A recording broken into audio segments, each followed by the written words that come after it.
chère Roselyne, mesdames et messieurs, en vos grades et qualités, au moment de quitter mes fonctions de ministre de la Culture et de passer le flambeau à ma successeur, chère Roselyne, le sentiment qui domine en moi est celui de la gratitude.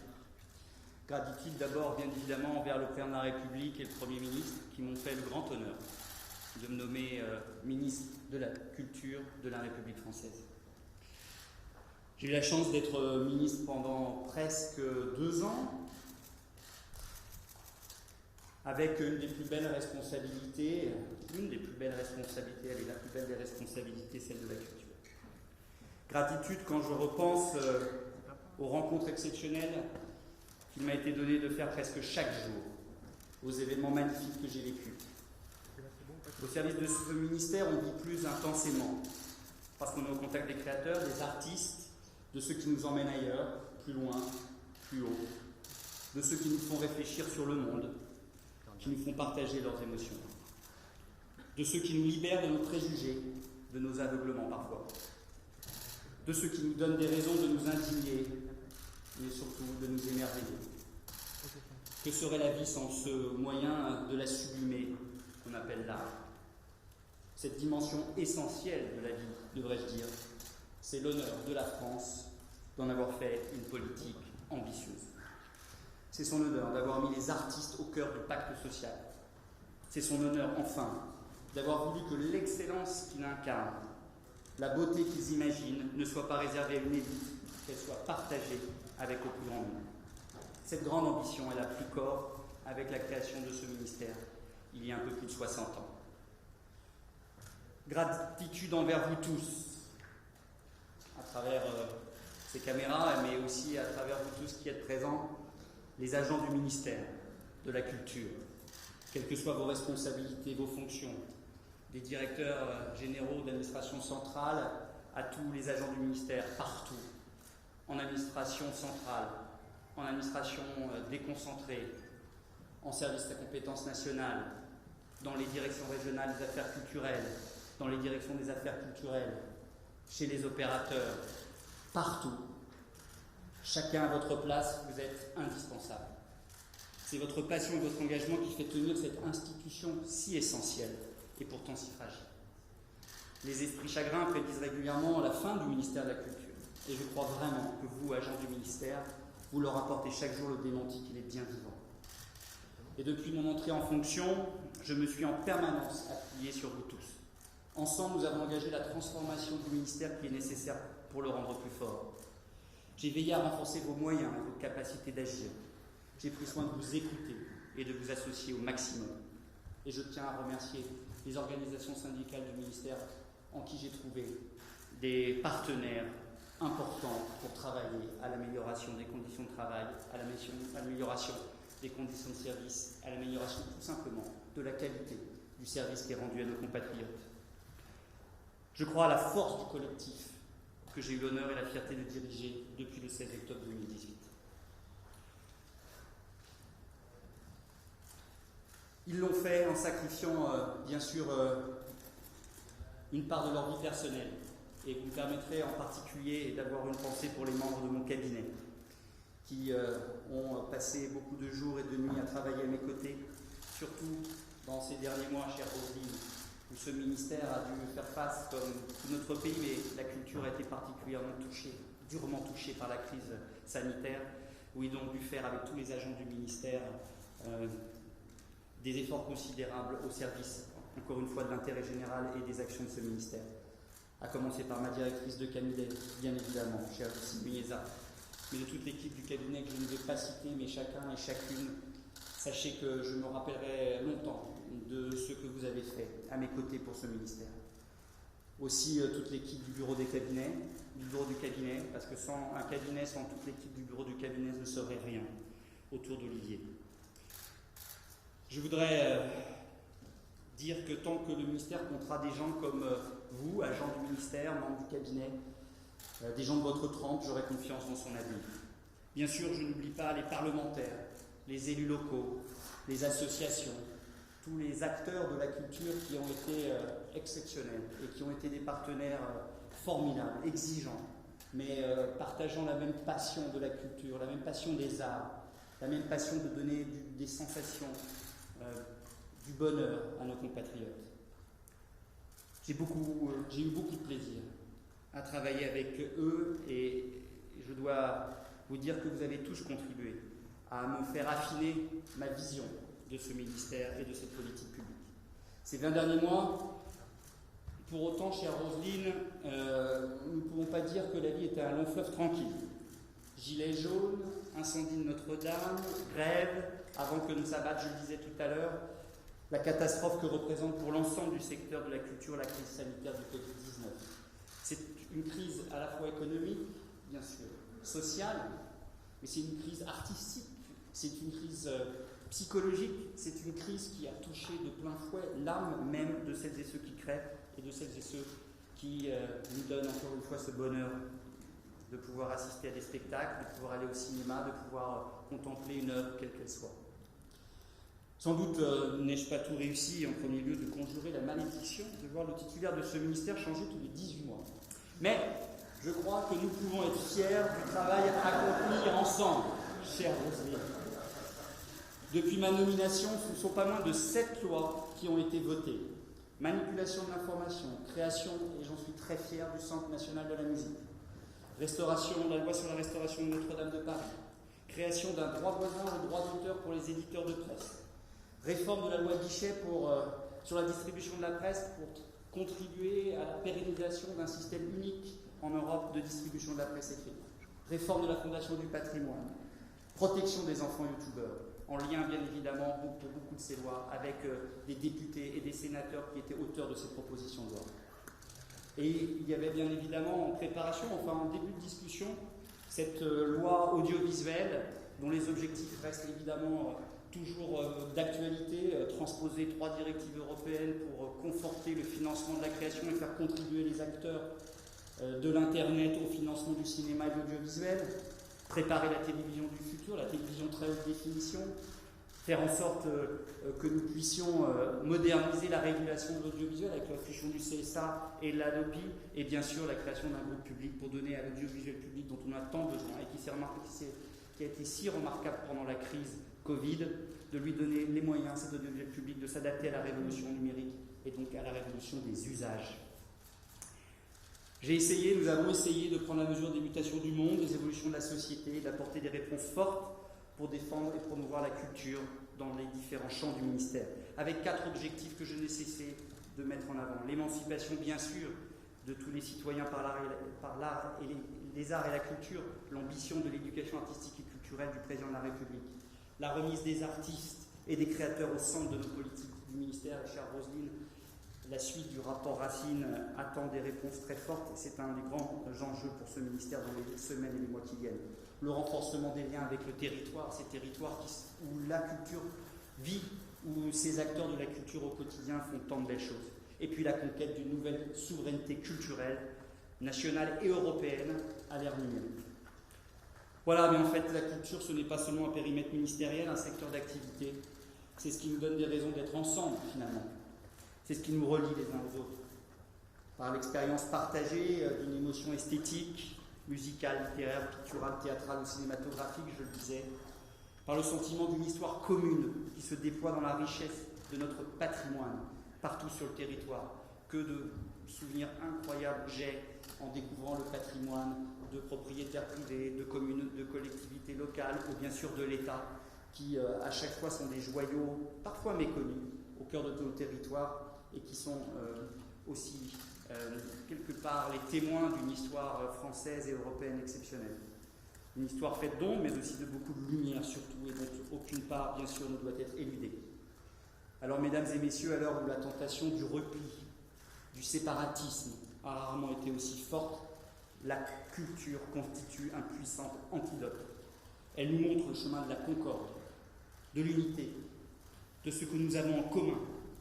Elle est en fait, pour moi, l'autre nom de la République. Tout au long de ces mois où j'ai été ministre, j'ai toujours gardé cette exigence à l'esprit. J'ai toujours refusé les raisonnements binaires, les oppositions faciles, cette tentation de monter les uns contre les autres. J'ai toujours cherché le chemin de la conciliation, du dépassement. Et j'ai la faiblesse de croire que j'ai raison. Et je crois que la politique nous demande d'aller dans ce chemin-là. Alors je suis certain, mais absolument certain, que ce chemin va continuer d'être emprunté par celle qui est à mes côtés, chère Roselyne. Toi qui as tant fait pour l'intérêt général dans tes fonctions précédentes. Toi qui as tellement la culture au cœur et qui aime tellement les artistes et la culture. On partage l'amour de l'opéra, donc je ne suis pas aussi spécialiste que toi, je dois l'avouer. Qui peut être plus grand spécialiste de l'opéra que toi?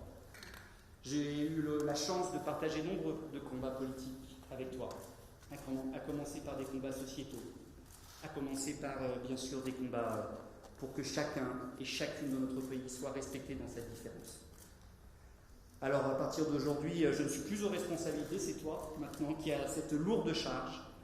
Mais le Président de la République et le Premier ministre, Jean Castex, m'ont fait l'honneur de me confier une autre fonction très importante, celle de contribuer au rayonnement de la France à travers son commerce extérieur, mais plus largement à l'attractivité globale du pays, si importante dans un moment de crise économique et sociale comme le nôtre. Et je sais qu'à travers un certain nombre de projets de ce ministère, nous aurons évidemment l'occasion de retravailler ensemble, notamment, je pense, aux industries culturelles et créatives. Ma chère Roselyne, je te souhaite bonne chance et je serai toujours à tes côtés, ainsi qu'aux côtés de toutes celles et ceux qui font la force de la culture de notre pays. Merci.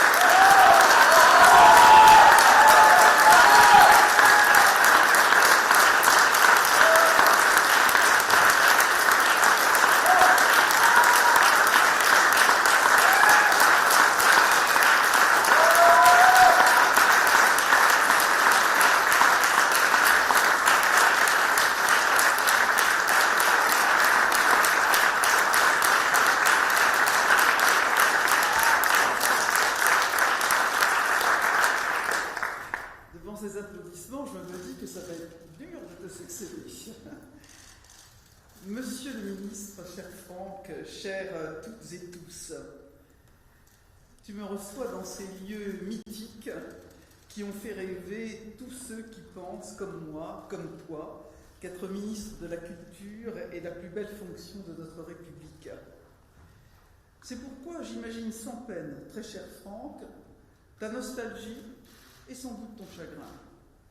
Ta nostalgie, oui, tellement cette maison est fascinante par ses missions, galvanisante par les personnels qui la font vivre, excitante par tous les créateurs qui s'y retrouvent. Mais si ton chagrin est compréhensible, je sais que tu le surmonteras vite. D'abord parce que tu es une belle personne, un homme bien, pour qui le sens de l'État est une réalité, et que tu t'envoles pour une magnifique mission que t'ont confié le Président de la République et le Premier ministre, et tu l'as justement dit, cette fonction commerce extérieur, attractivité de notre pays, eh bien c'est une raison de plus de nous rencontrer et de mener ensemble d'autres combats.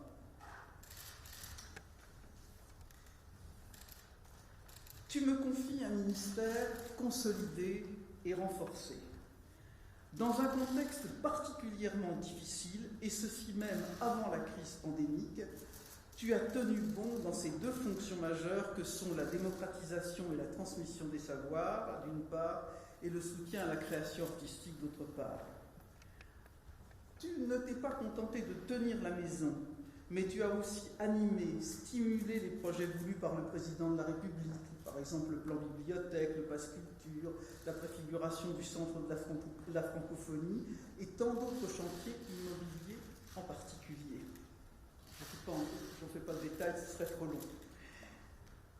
Et puis le monde de la culture a pris en pleine face la dévastation de la crise pandémique et vous avez été tous ensemble aux côtés d'un secteur terrassé, audiovisuel, privé, public, cinéma, spectacle vivant, patrimoine, musée, agence, art visuel, livre, presse, production audiovisuelle. Ils n'en mourraient pas tous, mais tous étaient frappés.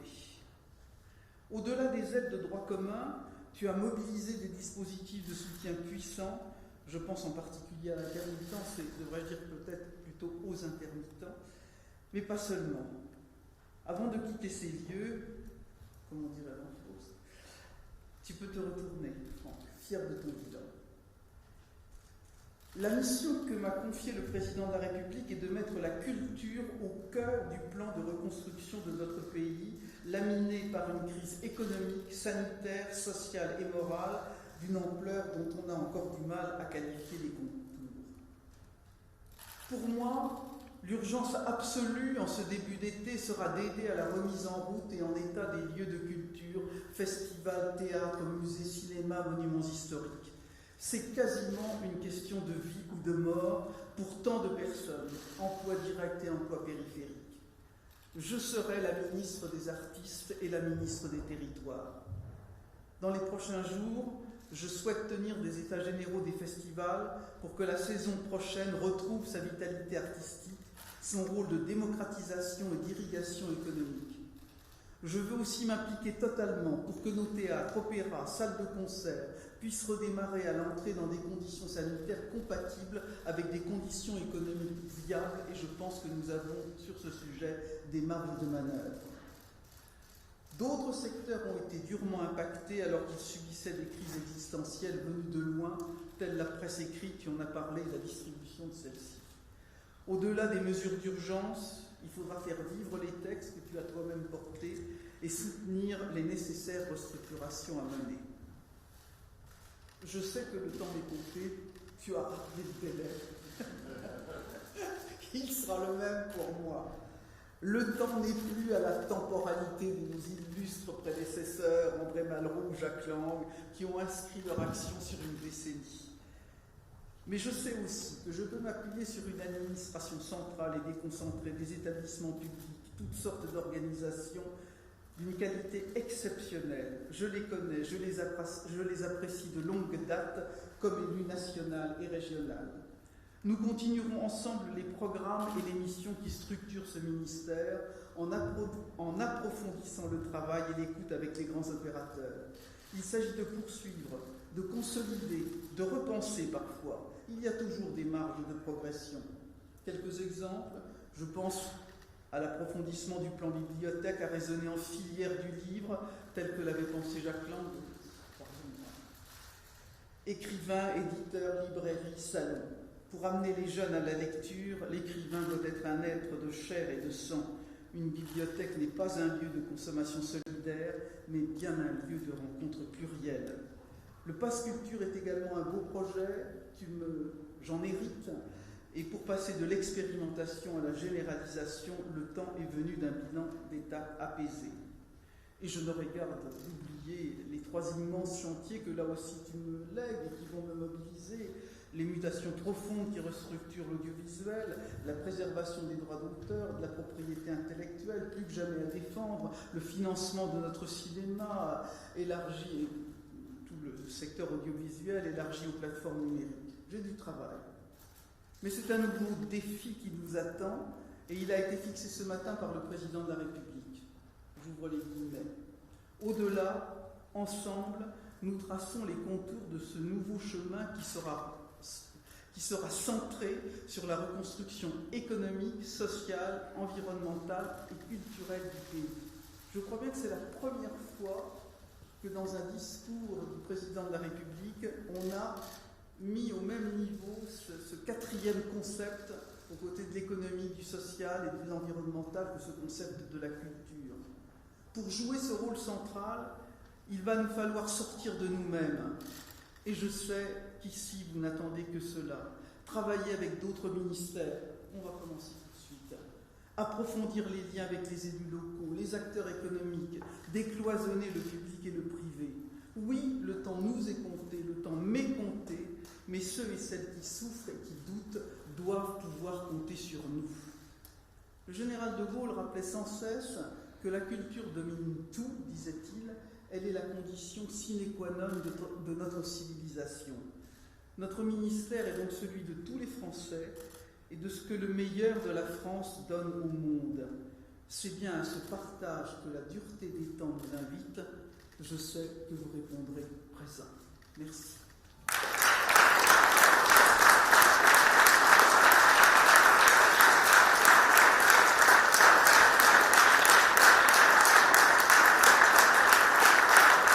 Il y a une chose, j'espère que quand je partirai, j'aurai des applaudissements à la hauteur de ceux qui ont salué.